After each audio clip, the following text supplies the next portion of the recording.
Hello students, आज मैं नया टॉपिक आपके लिए लेकर के आया हूं जिसको कहते हैं इनहेरिटेंस। ठीक है, तो इनहेरिटेंस क्या होता है, इसके क्या रूल्स हैं, इसको कैसे यूज करना है, ये सारी चीजें हम आपको इस वीडियो में बताएंगे। तो पहले तो हम समझ लें कि इनहेरिटेंस क्या होता है। इनहेरिटेंस एक प्रोसेस है जिसमें क्या होता है कि एक क्लास किसी दूसरे क्लास की प्रॉपर्टीज को इनहेरिट करता है। फिर से समझिए, inheritance is a process in which a class inherit the properties of any other class। अब कहने का मतलब यह है कि कोई एक क्लास मान लीजिए बनी हुई है, एक क्लास हम एग्जांपल ले रहे हैं कि एक क्लास आपकी बनी हुई है ए, ये ए क्लास है। ठीक है, इसकी प्रॉपर्टी को कोई बी क्लास इनहेरिट कर ले तो इस प्रोसेस को बोलते हैं इनहेरिटेंस। जैसे यहां पर ये क्लास ए हमने लिया हुआ है और ये क्लास बी है, तो क्लास बी अगर क्लास ए की प्रॉपर्टी को इनहेरिट करता है, अब उसकी प्रॉपर्टीज कौन सी होंगी, प्रॉपर्टीज का मतलब होगा उसके data members and member function, उनको अगर कैप्चर कर लेता है तो इसको बोलते हैं इनहेरिटेंस। अब इस केस में जो क्लास दूसरे क्लास की प्रॉपर्टी को इनहेरिट करता है उसको बोलते हैं ड्राइव्ड क्लास। फॉर एग्जाम्पल, आपने ये एक ए क्लास हो गई और ये बी क्लास है, तो ए क्लास की प्रॉपर्टी को बी क्लास इनहेरिट कर रहा है, तो बी क्लास को हम बोलेंगे ड्राइव्ड क्लास, चाइल्ड क्लास, सब क्लास और टॉगल क्लास, टारगेट क्लास। ठीक है,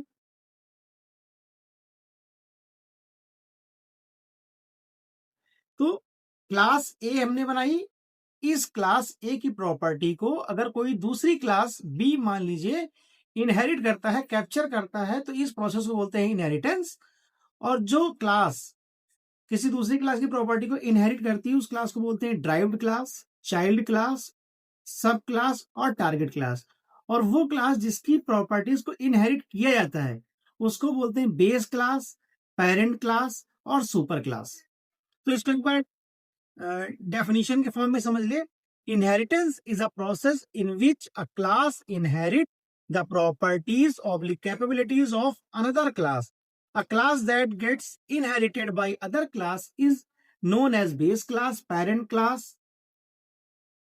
super class, while the class which inherit the properties of a base class is known as derived class or child class or target class।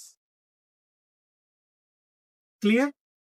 तो ये तो बात थी inheritance की। ठीक है, अब इनहेरिटेंस को हम यूज क्यों करते हैं? इनहेरिटेंस को हम यूज इसलिए करते हैं कि जिससे हमें जो कोडिंग एक बार एक क्लास में लिखी जा चुकी है उसको हम दोबारा हमें लिखना ना पड़े, दूसरी क्लास में उसकी कोडिंग को हम यूज कर सकें। ठीक है, एक क्लास में लिखी हुई कोडिंग को दूसरी क्लास में हम यूज कर सकें, और अगर कोई भी चेंज हम बेस क्लास में करते हैं तो उसके तुरंत के तुरंत रिफ्लेक्शन जो हो जाए वो ड्राइव क्लास में आ जाए। तो ये दो चीजें होती है। अब इसको एक एग्जांपल के तौर पे समझते हैं। जैसे मान लीजिए ये क्लास ए है, क्लास ए मतलब मान लीजिए कोई एक व्यक्ति है जिसका नाम है क्लास ए।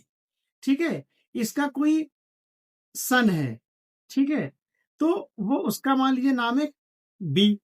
तो जो सन बी होगा उसकी जो अपनी प्रॉपर्टी होगी, वो जो खुद कमाएगा और इकट्ठा करेगा उसकी प्रॉपर्टी तो उसकी होगी, जो उसके फादर की भी प्रॉपर्टी होगी वो भी उसकी हो जाएगी। इट मींस अगर हम इसको ऐसे समझें कि मान लीजिए कि ए की प्रॉपर्टी, कोई मान लीजिए ए की प्रॉपर्टी एक्स है और बी की प्रॉपर्टी वाई है, तो बी क्या करेगा, क्लास ए की प्रॉपर्टी को भी इनहेरिट करेगा। मतलब इसकी प्रॉपर्टी क्या हो जाएगी, क्लास बी की property x B x plus y हो जाएगी, क्योंकि क्लास ए की प्रॉपर्टी एक्स है और बी की प्रॉपर्टी वाई है। तो बी अपनी प्रॉपर्टी तो इसकी रहेगी, क्लास ए की प्रॉपर्टी भी इसकी हो जाएगी।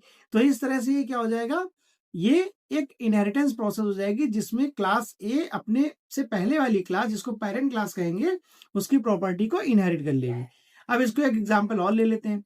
जैसे मान लीजिए क्लास ए है, इसकी प्रॉपर्टी है डांसिंग, ये क्लास बी है, इसकी प्रॉपर्टी है सिंगिंग।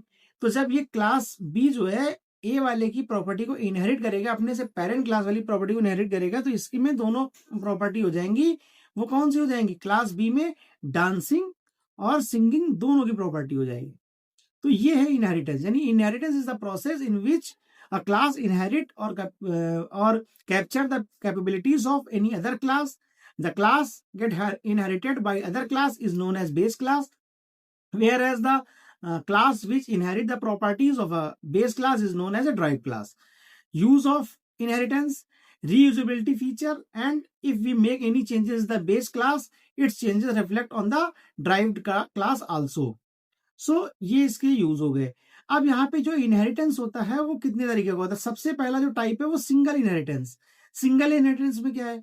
जहां पर एक बेस क्लास है और एक ड्राइव क्लास है। मतलब यहाँ पर क्या है कि मान लीजिए एक फादर का एक ही बेटा है, यानी फादर का एक ही बेटा है, तो वो क्या हो गया? ये सिंगल इनहेरिटेंस हो गया, जिसमें एक क्लास है और एक ही सब क्लास है, तो ये सिंगल इनहेरिटेंस है। अब इसके बाद है मल्टीपल इनहेरिटेंस। मल्टीपल इनहेरिटेंस में क्या होता है? जिसमें दो बेस क्लास हों, ठीक है। जैसे मान लीजिए कोई एक व्यक्ति है, मान लीजिए सी है, इसके अंकल भी हैं, इसके फादर भी हैं, तो जो अंकल की प्रॉपर्टी होगी वो भी, और इसके फादर की प्रॉपर्टी, ये दोनों पे अगर अधिकार करना चाहता है तो ये नहीं, ये जावा में अलाउ नहीं है। As far as Java is concern, जो मल्टीपल इनहेरिटेंस है वो नहीं हो सकता। यानी यहां पर क्या होगा? जो क्लास सी है ये दो लोगों की प्रॉपर्टी को एक साथ कैप्चर नहीं कर सकता। हालांकि कहते हैं इसको मल्टीपल इनहेरिटेंस है, बट जावा में ये अलाउ नहीं है। जावा में इसको करने का दूसरा तरीका है, वो है इंटरफेस, तो वो अभी हम आगे बताएंगे।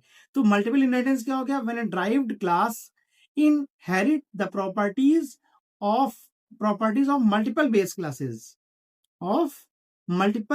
classes is known as multiple inheritance. This type of inheritance does not support by Java uses interface in this situation. ठीक है, तो ये सेकंड वाला तो यहाँ पे कोई यूज नहीं है, जब इंटरफेस पढ़ाएंगे तो उसमें आपको हम बता देंगे। थर्ड है मल्टी लेवल या नेस्टेड इनहेरिटेंस। इसमें क्या होता है?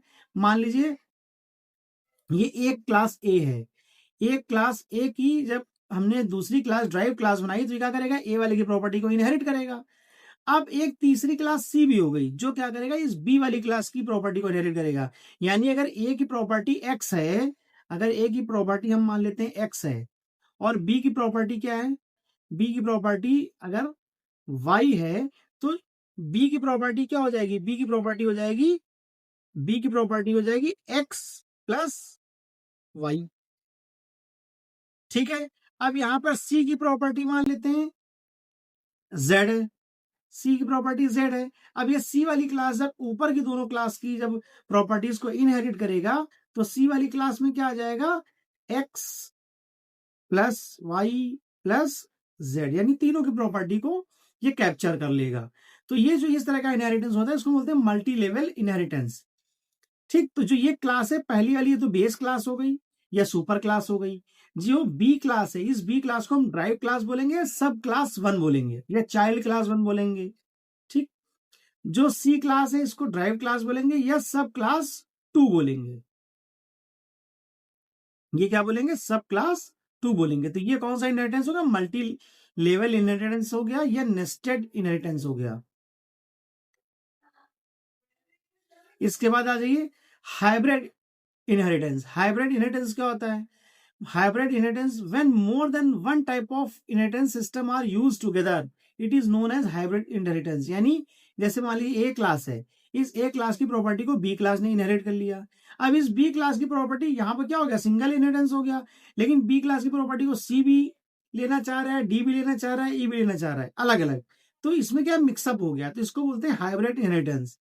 अब किसी भी इनहेरिटेंस को अप्लाई करने के कुछ रूल्स होते हैं। अगर जो यहाँ पे इनहेरिटेंस हम जावा में बता रहे हैं, इसमें क्या होता है कि जब भी हम सब क्लास बनाते हैं तो उस सब क्लास को में अपनी जो बेस क्लास है उसको यूज करने के लिए एक्सटेंड हम वर्ड लिखते हैं। जैसे यहाँ पे क्या है? कीवर्ड एक्सटेंड यूज होता है। जैसे सिंटेक्स पहले हम यहाँ पे लिखेंगे क्लास, फिर ड्राइव क्लास का नाम, फिर एक्सटेंड, और फिर बेस क्लास का नाम। तो ये हमारा होता है रूल होता है किसी भी क्लास में ड्राइव क्लास में बेस क्लास को यूज करने के लिए। इसके बाद इसमें यूज होता है एक्सेस।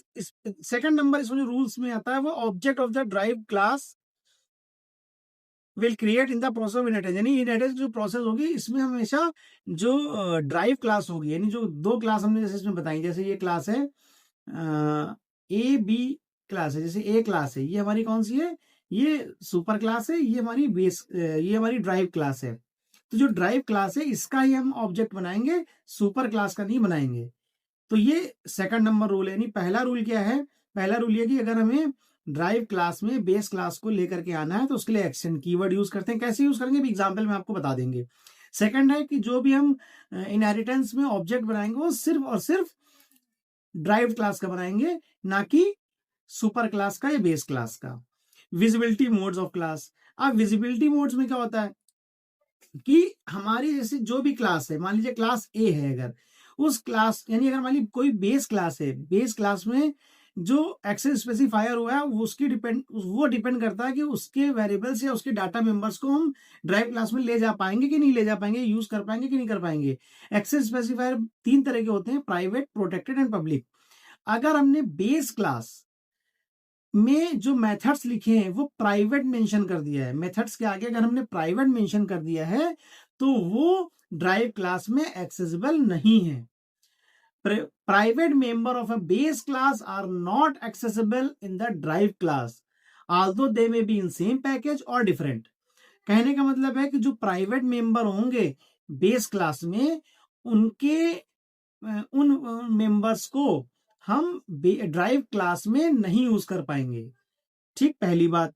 दूसरी बात, प्रोटेक्टेड जो होंगे, protected member of the base class is are accessible in the derived class in the same package. अगर सेम पैकेज है तो उसमें हम यूज कर पाएंगे। लेकिन प्राइवेट क्या था, private member of the base class are not accessible in the derived class although they are in same package or different package. While in protected member of the base class are accessible in the only in drive class of the same package. Clear? Public जो member base class होंगे उनके हम सारे members को कहीं पर भी use कर सकते हैं, चाहे वो सेम पैकेज हो चाहे डिफरेंट पैकेज। अगर पब्लिक लिखा हुआ है तो हम कहीं पर भी यूज कर सकते हैं। अभी इसको एग्जांपल के थ्रू करके हम दिखाएंगे तो आपको ज्यादा क्लियर हो जाएगा। और जो default visibility mode of the class होती है वो पब्लिक होती है। अगर हम कहीं पर भी किसी मेंबर फंक्शन के पहले कुछ नहीं लिख रहे हैं, इट मींस वो पब्लिक है। Public is by default access specifier. Clear? अब आती है, जैसे मान लीजिए ये तो हमने बात की थी अभी बेस क्लास की, अब हम बात कर रहे हैं ड्राइव क्लास की। ये हमारी बेस क्लास है, which I have highlighted the portion of the base class. Suppose that class A is the base class and the this class, this now we have highlighted the second part of the program. This is the drive class. So if we will mention private access specifier before the drive class, then we cannot access the data members of the base class. If we will mention protected before the drive class, then we will not be able to execute or access the data member of the base class. But if we will mention public before the class, before the drive class, then we will be able to access the data members of the base class. तो यहाँ पे जैसे हमने लिखा हुआ है, ये private लिखा हुआ है, ये क्लास बी, तो ऐसे ही लिखा जाता है। मान लीजिए प्राइवेट लिखा हमने, क्लास बी क्या लिखा है, क्लास बी हमारा जो है वो ड्राइव क्लास है। एक्सटेंड्स ए, मतलब कि प्राइवेट क्लास बी एक्सटेंड्स ए। जो क्लास है वो तो पब्लिक में है क्योंकि उसके पहले कुछ नहीं लिखा है, तो पब्लिक है, तो इसके मेंबर्स को हम एग्जीक्यूट कर सकते हैं। यहाँ हमने प्राइवेट लिख दिया, तो ये जो क्लास के अगर हमने जो हमारी ड्राइव क्लास है उसके पहले अगर हमने प्राइवेट या प्रोटेक्टेड लिखा है तो वो जावा में अलाउ नहीं है और वो बेस क्लास के डाटा मेंबर्स को एक्सेस नहीं कर पाएगा, जबकि पब्लिक लिखा है तभी कर सकता है। आज के लिए इतना ही रखते हैं, बाकी नेक्स्ट वीडियो में मिलेंगे, इसके एग्जांपल्स डिटेल के साथ में आपको एक्सप्लेन करेंगे।